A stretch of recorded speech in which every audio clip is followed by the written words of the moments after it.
Good morning, Peter from ATB with ATB TV. The first part of ATB TV this week went missing. Cyberspace. Don't know where. We recorded last night via Zoom. Darren's on the Gold Coast. And the first 5 or 6 minutes, which covered our runners from last week, not sure where it is. So quickly, I'll just go over those three runners. We had Collectible at Geelong. She was a bit disappointing. She was only beaten a bit over a length, but it certainly looked her race to win, and she couldn't.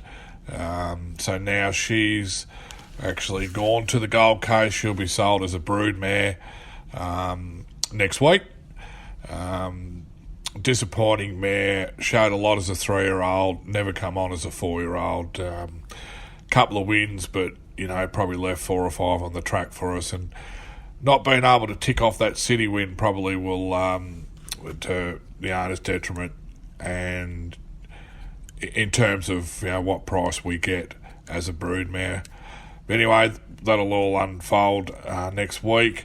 We did have a lot of joy with Crackerjack Prince winning. Fantastic for the owners. We all know the backstory with this chap who, well, if it wasn't for Archie and his dog Bear, he wouldn't be with us. He had a colic attack, and thankfully to the dog, his Mr. Manor with eating Archie's steak and being banished outside, he was able to alert Archie of the dog's fate, and he's made a recovery. It's been a long journey. 9 months later, he goes to the track first up and he wins, which is just a terrific result. He's a lovely colt. Full credit to the team at Manningtree Park with his recovery, and then obviously the training of Archie and his team to get him ready to win first up. It was a great ride by Declan Bates. I think he rode him like the best horse, had him in the best position, and we got the best result. It wasn't pretty. It was a tough win. They did go slow early, so I think Darren mentioned that he had the best sectionals home for the day, and that's probably why it took a long time to get past that leader, because they basically only sprinted for the last 400 or 500. He's a horse heading in the right direction. I know Archie's got plans for, I think it's Ballarat or Sandown, one of two. He'll give him an easy time. We would have had an easy time this week, and then we'll build towards that race in a couple of weeks' time. But yeah, terrific result. Well done, everyone, and plenty of fun to come with Crackerjack Prince. Same day at the Casterton Cup Carnival, we had Periscope. Finished 4th. Thought he was going to get 3rd there at about 10 or 12 bucks, but just got nabbed on the line. It was a good run. Backed up 8 days after Donald. I'm not sure if he's a backup horse. I think he's a genuine 2,400 metre plus horse with time in between runs, but Pat wanted this run to have him or prep him up for a 2,400 metre race coming up. So I think 3 good runs will have him fit, ready to go now, and from now on he'll be genuine chance. Races run over 2,400, placed in the right company. So there are 3 runners.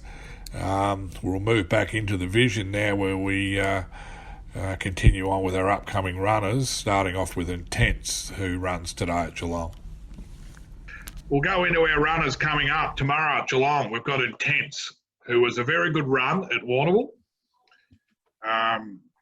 Should have finished a lot closer to the winner after a bit of interference on the home turn. Now we go, Pat's keeping him at 1,700, basically because there's not much around. There's a series of 2,000 and 2,400 metre races that he wants to get him to, and he really needs this run just to prep him into it. He was hoping to be real wet.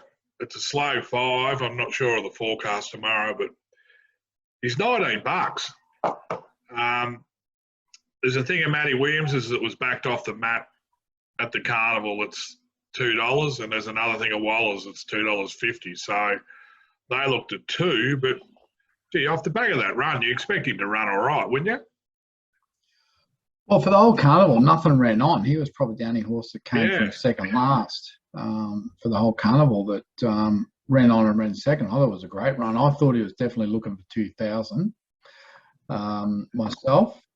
Yeah, OTI and Matty Williams have got a $2.15 chance. And as you say, Chris Waller's got the Big Angel at $2.90.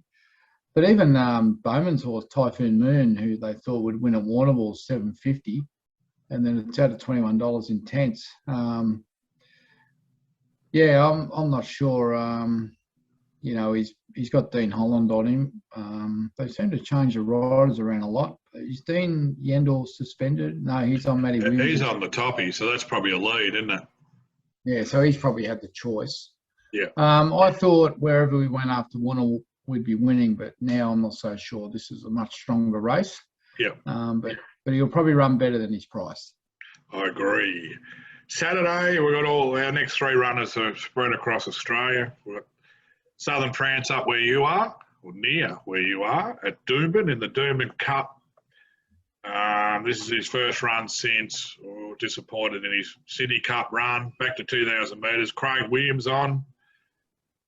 We've got the visitors barrier again, but probably not going to matter too much. He'll probably settle just worse in midfield. Listening to Kieran speak, obviously there's the likes of Sir Dragon A and that new Hannibal Neesham's horse, I can't think of it now. Mugger 2 and all those. Like, it's a good, strong race. He's $81. Well, it's pretty much a Cox Plate field, isn't it? It's a good field, yeah. And, pretty much Cox Plate in Queensland, I would have thought. I mean, most of those horses ran the Cox Plate. I think we're the rank outsider. We are. So I wouldn't have thought Southern France over 2,000 at Doomben would be doing any damage here. Yeah, maybe it's a lead-up race. I know they said in their reports they couldn't be happier with him, but I would have thought 2,000 is probably pretty short for him, and I would have thought Doomben wouldn't really suit him. No.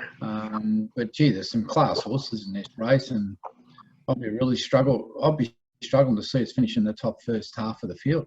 Yeah. Well, the lead-up race is the lead-up. The race they're aiming at over 2,400. Is it worth $4 million? Did I hear this morning?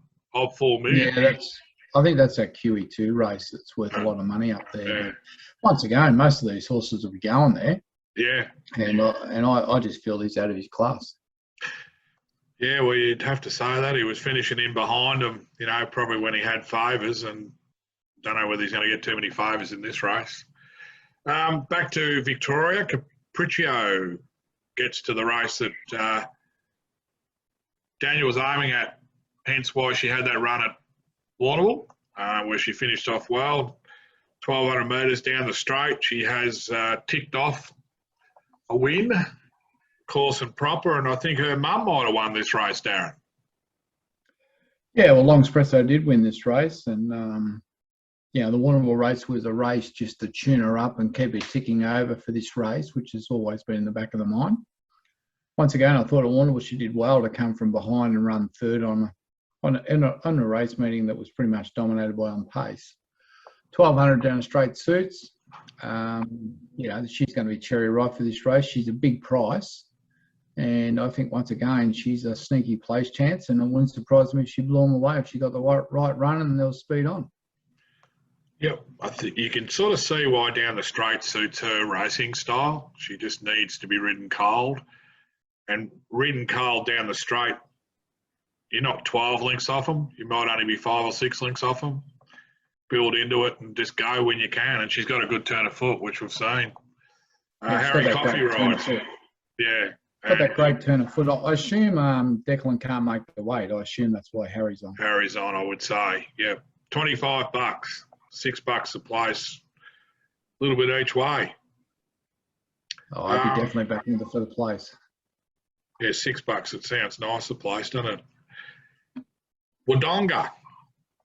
We have Roderer, who was scratched today from Kilmore. I think it was about a heavy 10 at Kilmore. So you're going to go to Wodonga where it might be a little dry. It's a similar sort of race to what he won the other day, and he's drawn 11. But, staying in that state, same grade the way he won, he'd nearly be starting favourite, and he'd be hard to beat at Wodonga, surely.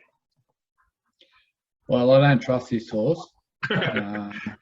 He's had a few goes, and he tried last time. I don't know whether he's going to try again, but look, he's obviously got the ability to win these races, but it's up to him whether he wants to on the day.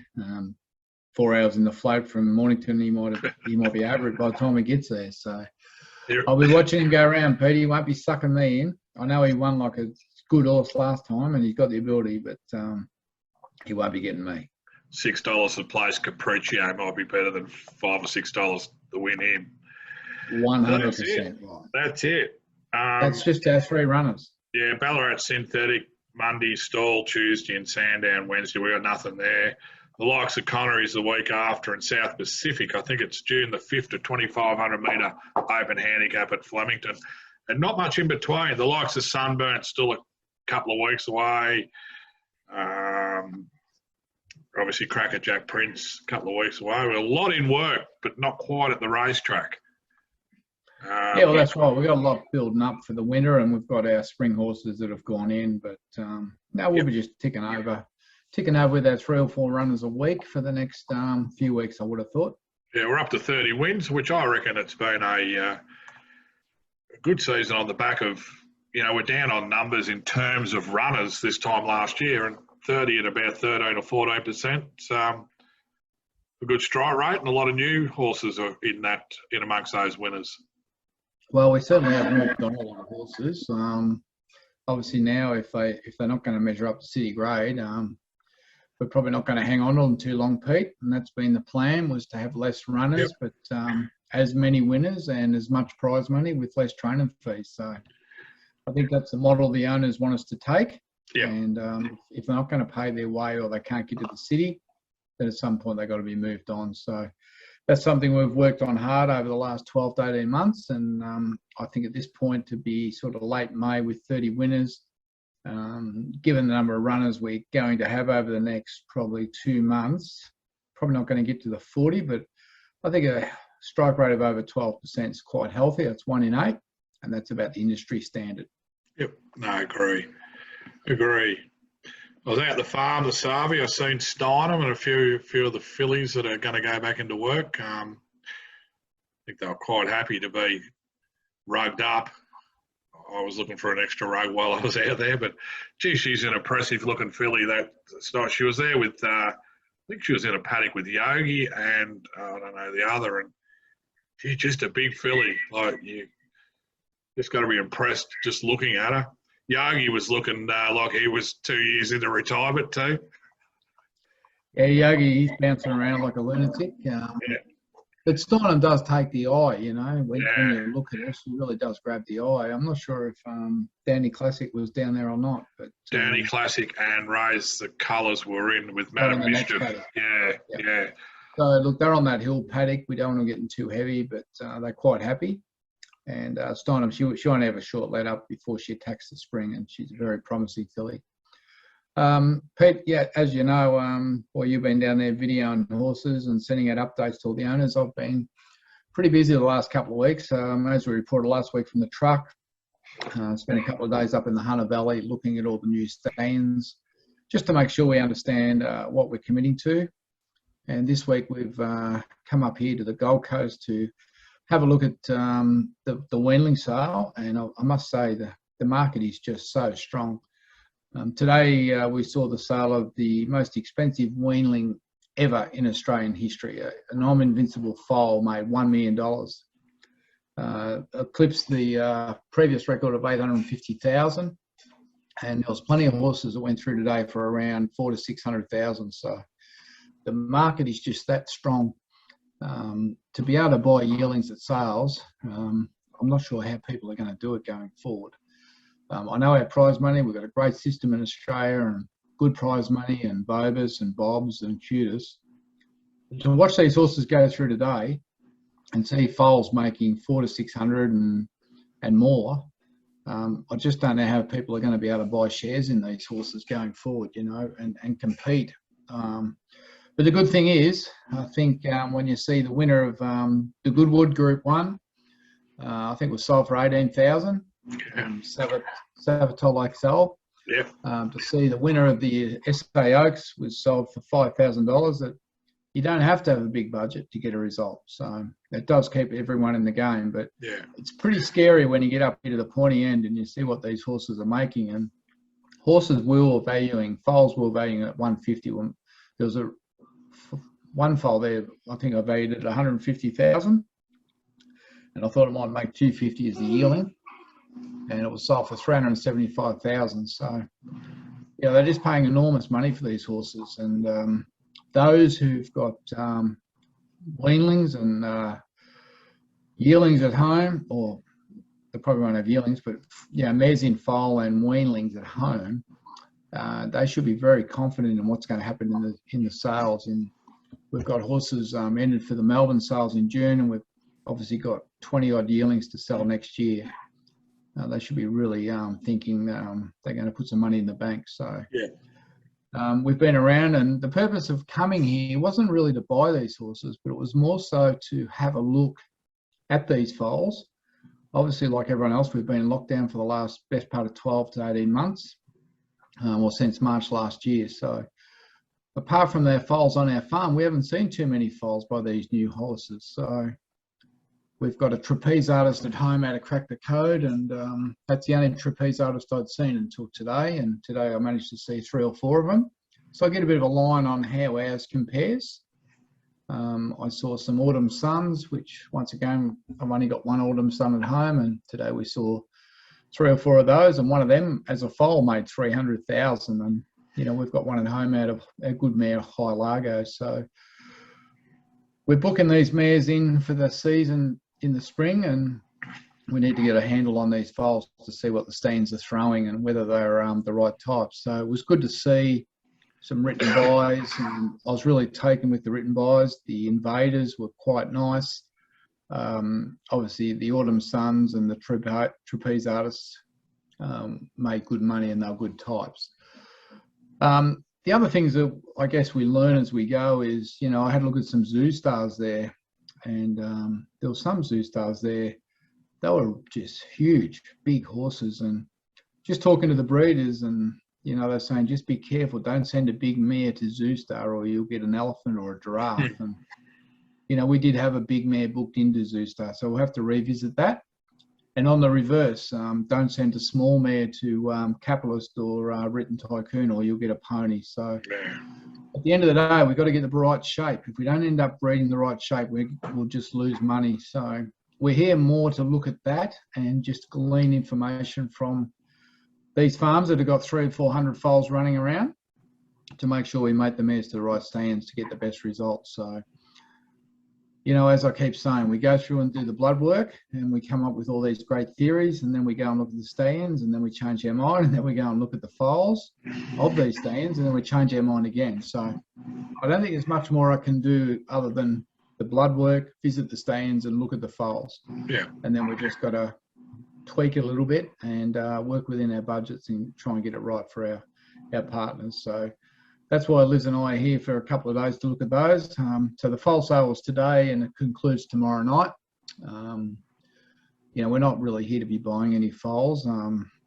We did pick out 14 just because we were bored after about 6 hours, and we made a list of what they were and what we thought they'd make and what we could sell them for as yearlings if we chose to buy them. So probably next week I'll type that up and we'll whack it up on the screen and just show the ones we picked out, what we thought they'd make and what they did make. And then we'll follow them through to next year and see what they make as yearlings. But I don't know. This whole market, whether it's real estate or bloodstock or whatever it is, it just seems to be overinflated. And everyone you talk to today is just saying there's got to be a correction, and let's hope it's not until after we're finished selling all that stock. But one thing I noticed today, there was a hell of a lot of trainers at this foal sale now. I'd say last time I was at the foal sale, there might have been 6 or 8 trainers there, and they would have been those smaller trainers. But today, Sam Freeman was there, Karen Ma was there, all the big boys were there. They were all trying to buy foals because they buy them 6 months earlier, and they probably thought they were going to buy them for half price. And all the syndicators were there buying foals, and no, I don't think one syndicator bought a foal because they're just too dear. Too dear. So the market's strong, and Yeah, for me, it's concerning going forward because I don't think it's sustainable. And, syndicating horses for around, 50, 60,000, I'm not sure where you're going to get the stock from. So it's good that we breed a few, and it's good that, we can sell them at those rates. But in that commercial market, if you get a chance to go through and have a look at the results, it's just amazing the amount of money got spent today. I mean, to see a foal go through and sell for $1 million off a cost of production of 700, the cost of production was probably 300,000 on that foal. And someone's just picked up 700 grand. So Unbelievable.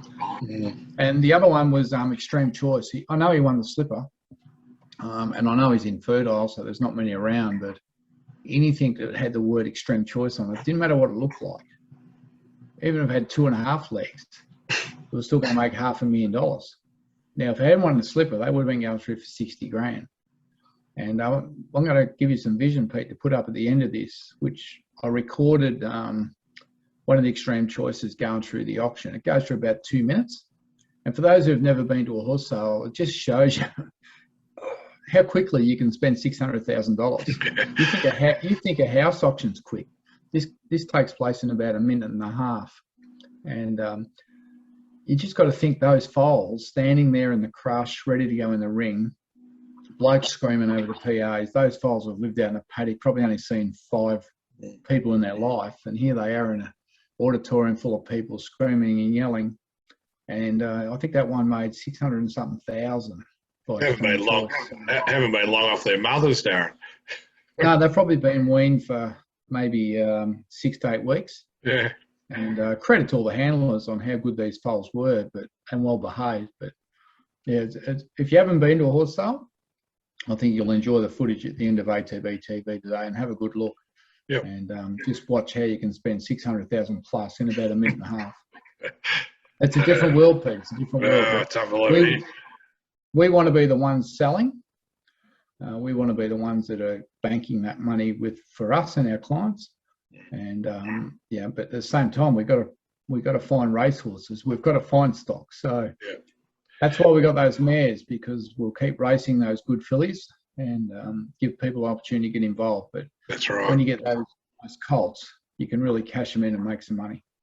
Absolutely. Yep. It's a good point you made too. It's hard, like 15 months of not being at the sales and just seeing them all come through, the new stallions and their new, you just take it for granted because you're looking at them all the time. But just to see and what mares you need to go to these stallions for type, like you said, you can look at the pages all day long.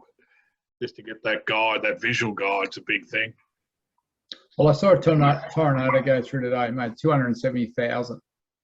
Now, I thought selling a Tornado in Queensland would be fraught with danger because he's really very much held in high regard in Victoria. I thought he might have made 100. He made 270, and good luck to the seller. But I'd also say that we've got 2 Tornado foals at home that we've bred with clients that I would rate higher than the one that made 270 today now. Yeah. Now, one of those is going to the June sale in Melbourne as a foal. The other one will be kept and go through as a yearling. Now, whether that money will be available in Melbourne, I don't know. But I thought we might get 100,000 for that foal. But after seeing what I saw today, 200 to 300 wouldn't surprise me. Yeah, yeah. Well, from that point of view, it's good. Let's hope it can. Yeah, well, being a supplier of thoroughbreds, it's scary on the racing side, but it's very encouraging on the breeding side. Yeah. So I'm just not sure where it's all going to end. And I suppose it's no different to what everyone thinks about housing prices at the moment. They just keep going up and up and up. And I think everyone's waiting for the crash, but is the crash going to come? We don't know. Yeah, no, that's right. And next week is the mare sale.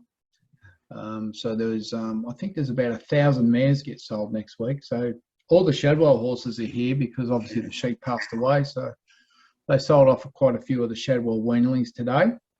And next week they sell off all the Shadwell mares. And then there's about another 800-900 mares to go through. So it's a 3-day sale next week. So I'm probably fairly keen to try and secure a mare or 1 or 2 to add to the band, because obviously we're moving a few on later in the year. But we'll probably be more serious around the mares than what we've been able to be around the foals. And given that we've got 23 foals at home, I don't think we need too many more. So, we've just got to play the game and get it right. Incredible sale by the sounds. A lot of horses going through the ring. Big money. So I'm going to email you through the vision I took of that Extreme Choice, Pete, and you can whack it up on the end of this and give the viewers an opportunity. And maybe next year when everyone's been vaccinated, things will settle down a bit, a few more of our owners can get to the sales and have a look firsthand. Yep. No worries. Beautiful. We'll get that up. Just quickly from me, we've got obviously we've got a merchandise page on our website. Now that's going to change. We're going to have people run it for us, Darren, called Fan Fave. So with winter coming on, if you want the puffer jackets, jumpers or anything like that, probably by mid next week, if you want to jump on our website, and I'll flick something out via our all contacts, all our owners.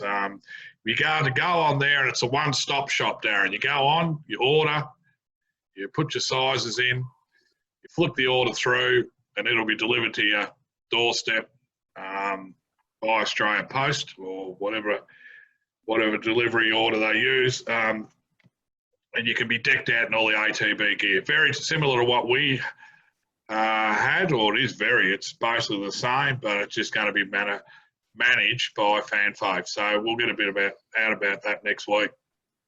And I think also it can be a little bit more tailored to your own horse's name. Is that right? You could certainly have these caps where they're just ATB, but there'll be provision for your own horse's name. You don't have to order 20 or 30. You can just order one. You set it up for yourself.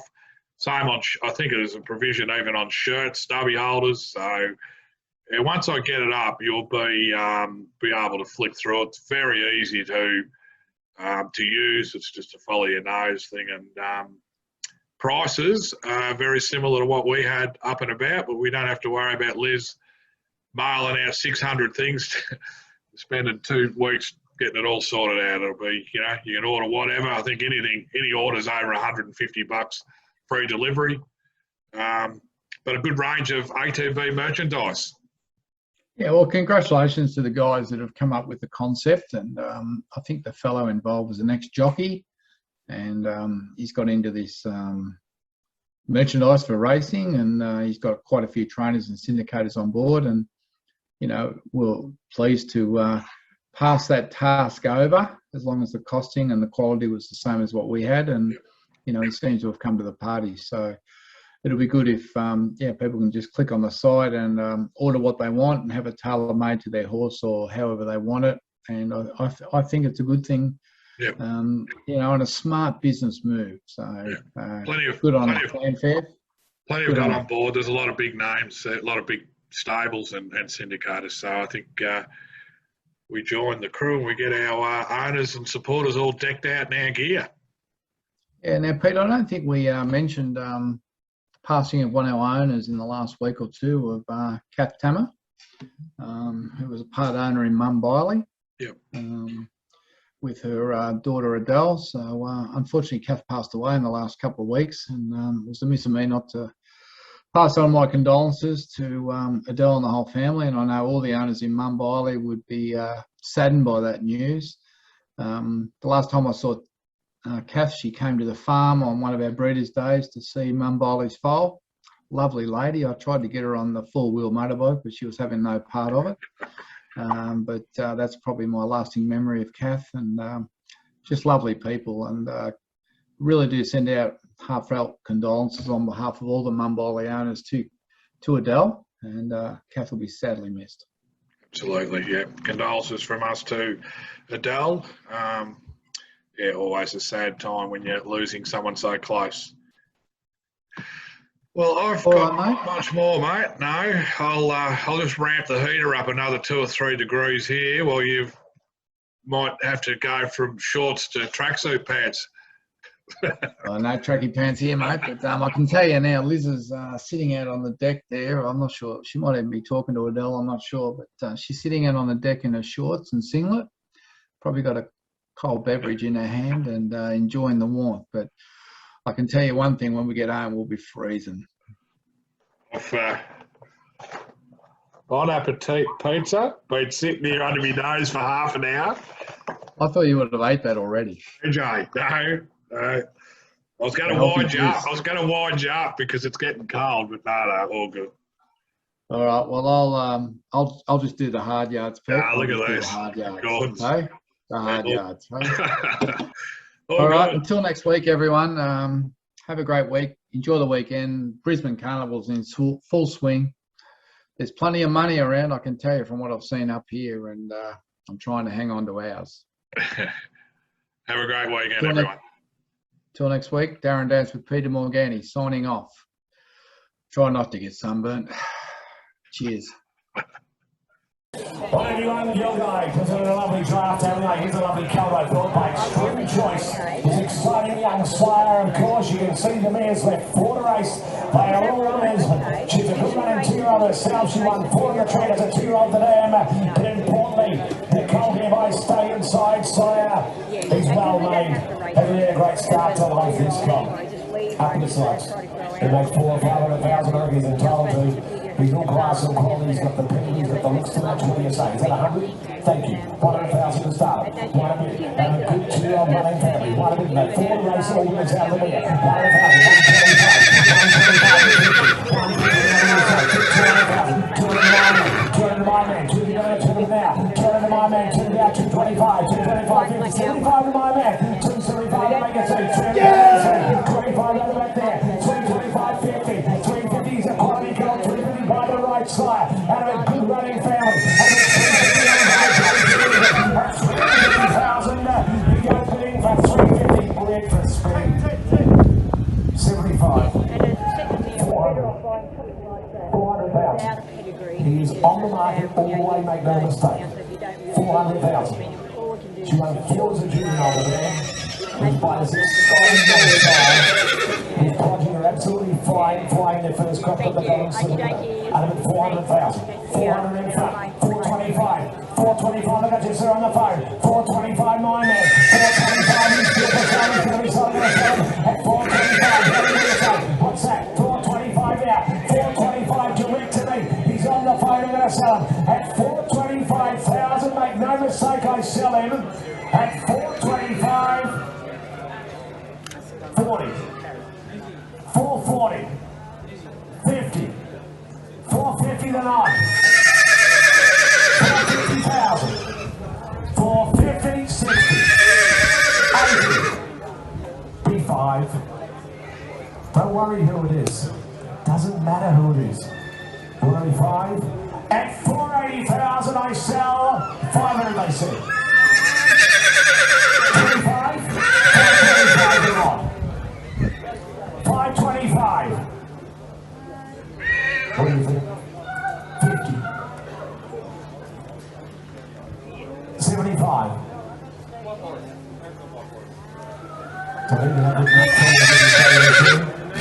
Could it be 6? 600. 600,000.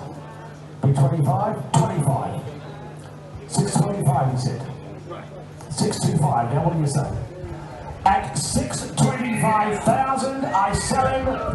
It doesn't matter where he is. At 625, be 50-50. The eyes of the auditorium upon the 650 is. Be 75. At 650,000, I sell him. I cash him. You want to be 75, you got to be quick. But I sell, I cash him, all done. This time I sell him.